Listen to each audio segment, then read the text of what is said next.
Je te souhaite la bienvenue. Juste avant de commencer, une petite information. Cette vidéo est extraite de l'émission en direct La Ligne Rouge des hauts potentiels dans laquelle tu peux poser tes questions et obtenir une réponse personnalisée. Cette émission est diffusée en direct chaque jeudi soir à 19h, heure de Paris, 13h, heure de Montréal, dans le groupe Facebook privé des élèves de l'Université des hauts potentiels.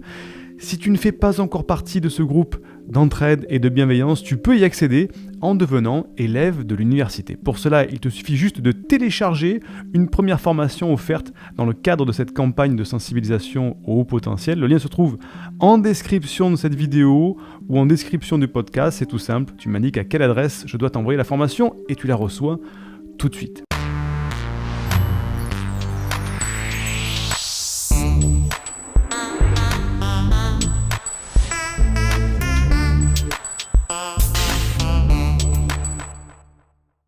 Une question de Christophe qui me dit « Comment se fait-il que les HPE, donc les hauts potentiels émotionnels, les profils complexes, soient isolés de plus en plus dans la solitude ?» Alors, c'est pas le fait qu'un haut potentiel émotionnel soit de plus en plus isolé, soit dans la solitude, c'est pas le cas de tous les hauts potentiels émotionnels, bien heureusement. Par contre, ce sentiment de solitude, ce sentiment d'isolement, il est propre à tous les hauts potentiels, qu'ils soient au potentiel intellectuel ou au potentiel émotionnel, en profil laminaire ou profil complexe, tous les zèbres. Eh bien, cet isolement, c'est dû à une différence de fonctionnement, tout simplement. Notre vitesse de réflexion, notre structure de réflexion, notre façon de nous exprimer, notre perception des émotions est différente. Et quand on se sent différent, eh bien, automatiquement, on se sent seul. Et on se sent isolé. Et si à cela, à ce phénomène-là, on rajoute des failles issues de l'enfance, des failles narcissiques, des failles d'amour de la part des parents, des failles d'expérience de vie, de traumatisme de vie, et à ce moment-là, on a un double effet d'isolement qui font qu'on a parfois des refoulements émotionnels, des blocages émotionnels, des déprimes, des névroses aussi qui naissent par rapport à ça, et on se retrouve en tant qu'adulte isolé, d'autant plus que les hauts potentiels émotionnels ont une propension à ressentir les émotions et lire les émotions chez les autres beaucoup plus facile, beaucoup plus élevé. C'est beaucoup trop d'émotions qui rentrent, trop d'émotions qui veulent sortir. Donc, au bout d'un moment, il y a une sorte d'isolement parce qu'on se sent différent et aussi parce qu'on veut se protéger un petit peu par rapport à ce trop d'émotions qu'on ressent de l'intérieur et ce trop d'émotions qui arrivent de l'extérieur.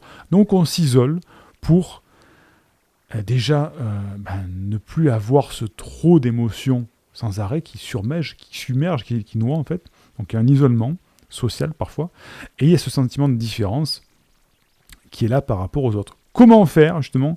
Déjà, se rendre compte que les hauts potentiels, de manière générale, on n'est pas seul, il y en a plusieurs, il y en a beaucoup. Donc l'université est déjà là pour ça, le groupe privé est là pour ça, le cérébro est là pour ça, pour pouvoir se retrouver de manière géographique dans sa propre ville. Donc nous, on met en place tout ça pour qu'il n'y ait pas ce problème de solitude par rapport aux autres, pour pouvoir échanger, dire effectivement, je ne suis pas seul. Il y a d'autres personnes qui pensent comme moi et d'autres personnes qui ressentent comme moi. Et déjà, c'est un premier grand soulagement de savoir qu'on n'est pas seul.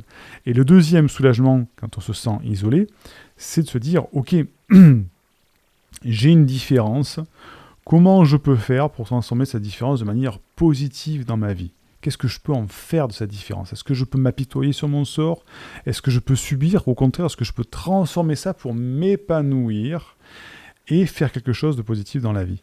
Et de plus, si jamais il y a des failles, des névroses issues de l'expérience de vie, et à ce moment-là, il faut travailler dessus. Il faut faire une thérapie, il faut faire un coaching pour justement que ces failles de vie se cicatrisent. Elles ne disparaîtront pas, mais qu'elles se cicatrisent et qu'elles ne viennent plus entraver ce sentiment d'isolement et de solitude. Donc c'est pas propre à tous les hauts potentiels, mais c'est vrai que les hauts potentiels émotionnels ont ce côté émotionnel très présent, cette difficulté à gérer les émotions. Donc voilà, point d'isolement en retrouvant notre potentiel et aussi en suivant des formations. Là, je prêche pour ma paroisse, mais il n'y a pas que moi. Suivre des formations pour le potentiel, se faire accompagner par des personnes pour le potentiel, lire des livres sur le potentiel qui va te permettre justement de t'épanouir avec ta douance. J'espère que je t'ai aidé, Christophe, avec mes réponses. Indique-moi en description à quelle adresse t'as envoyé la formation offerte qui s'intitule « Canalise tes pensées envahissantes et profite de l'instant présent ». Et surtout, partage cette vidéo à une personne de ton entourage que ça pourrait aider. Et n'oublie pas, comme le disait Einstein, la folie c'est de faire toujours la même chose et de s'attendre à un résultat différent. Si tu veux t'épanouir avec ta douance, c'est le moment d'utiliser le bon mode d'emploi, celui qui fonctionne avec toi, et de changer pour faire de cette terre un monde meilleur.